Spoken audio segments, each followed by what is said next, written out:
Good morning students. आज हम science में 11 चैप्टर गति में वेग दिशा के साथ चाल पढ़ेंगे। वेग दिशा के साथ चाल, वेलोसिटी स्पीड विद डायरेक्शन। गतिमान वस्तु के एकांक समय में निश्चित दिशा में चली गई दूरी अर्थात विस्थापन को वेग कहते हैं। इसे v से प्रदर्शित करते हैं। किसी गतिमान वस्तु द्वारा एकांक समय में एक निश्चित दिशा में चली गई दूरी या विस्थापन को हम वेग कहते हैं। इसे हम v से प्रदर्शित करते हैं। वेग इक्वल निश्चित दिशा में चली गई दूरी बटे समय अंतराल, या वेग इक्वल विस्थापन बटे समय अंतराल।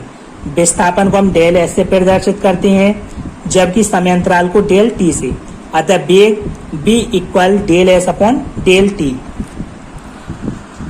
वेग एक सदिश राशि है, इसका मात्रक मीटर पर सेकंड होता है। वेग एक सदिश राशि है क्योंकि इसे व्यक्त करने के लिए परिमाण के साथ साथ दिशा की भी आवश्यकता होती है। इसका मात्रक मीटर पर सेकंड होता है। यदि वस्तु का वेग परिवर्तित किया जाए तो वस्तु की चाल या गति की दिशा अथवा दोनों बदल सकती हैं।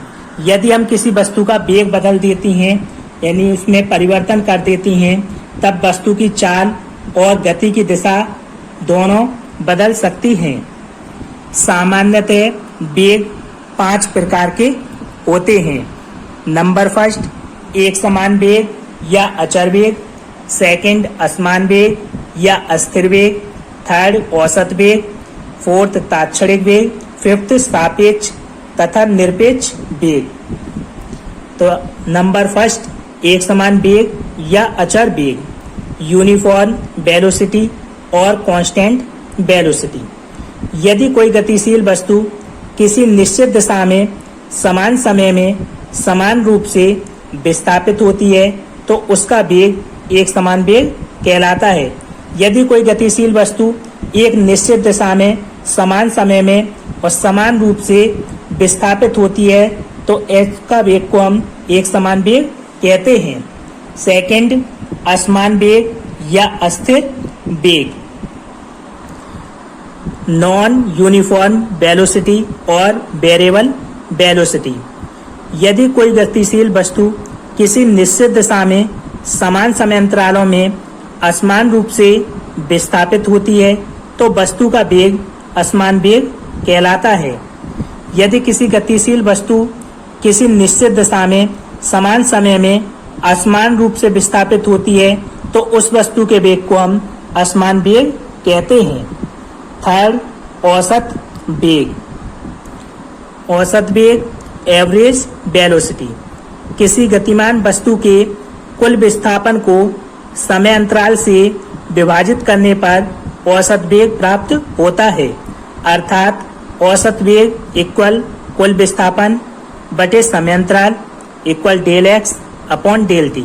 तो औसत वेग कोई गतिमान वस्तु जितने समय में किसी विस्थापन को तय करती है उसके अनुपात को ही हम उसका औसत वेग कहते हैं। अर्थात औसत वेग बराबर कुल विस्थापन बटे समय अंतराल, कुल विस्थापन डेल एक्स, समय अंतराल डेल टी।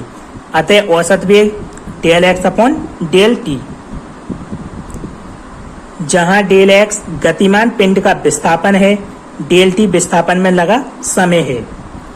यदि वस्तु का वेग निश्चित दिशा में एक समान दर से परिवर्तित हो रहा हो तो औसत वेग बराबर प्रारंभिक वेग प्लस अंतिम वेग बटे कुल समय। प्रारंभिक वेग u, अंतिम वेग v, कुल समय 2। अतः औसत वेग equal u plus b by 2। Number fourth, तात्क्षणिक वेग। तात्क्षणिक वेग या तात्कालिक वेग। तात्क्षणिक वेग किसी गतिमान पिंड का किसी निश्चित क्षण पर वेग तात्क्षणिक वेग कहलाता है, अथवा किसी क्षण पर अत्यंत सूक्ष्म समय अंतराल में वस्तु द्वारा तय किए गए अत्यंत सूक्ष्म विस्थापन तथा अल्प समय अंतराल के अनुपात को वस्तु का तात्कालिक वेग कहते हैं। तो किसी गतिमान पिंड का किसी निश्चित क्षण किसी पल पर वेग को ही हम तात्क्षणिक वेग कहते हैं या तात्कालिक वेग कहते हैं, या किसी क्षण या पल पर अत्यंत सूक्ष्म समय अंतराल में वस्तु जितना सूक्ष्म विस्थापन तय करती है और जितने समय में करती है उसके अनुपात को ही हम वस्तु का तात्कालिक वेग या तात्क्षणिक वेग कहते हैं। माना किसी क्षण t पर अत्यंत अल्प समय अंतराल डेल t में वस्तु का विस्थापन डेल s है, तो तात्कालिक वेग equal del s upon del t। माना t समय में कोई वस्तु का विस्थापन डेल s है तो उसका तात्कालिक वेग होगा del s upon del t। Fifth, सापेक्ष अथवा निरपेक्ष वेग, रिलेटिव एंड एब्सोल्यूट वेलोसिटी। जब दो वस्तुएं एक ही समय पर भिन्न भिन्न वेग से गतिमान होती हैं तो एक वस्तु के सापेक्ष दूसरी वस्तु का वेग सापेक्ष वेग कहलाता है। यदि दोनों वस्तुओं में से एक वस्तु स्थिर है तो दूसरी वस्तु गतिमान है तो दूसरी वस्तु का वेग निरपेक्ष वेग कहलाता है। जब दो वस्तुएं एक ही समय पर अलग अलग वेग से गतिमान होती हैं अर्थात गतिशील होती हैं तो एक वस्तु के सापेक्ष दूसरी वस्तु के वेग को हम सापेक्ष वेग कहते हैं। और यदि उनमें से एक वस्तु गतिशील है जबकि दूसरी स्थिर है तो एक वस्तु के सापेक्ष दूसरी वस्तु के वेग को हम निरपेक्ष वेग कहते हैं।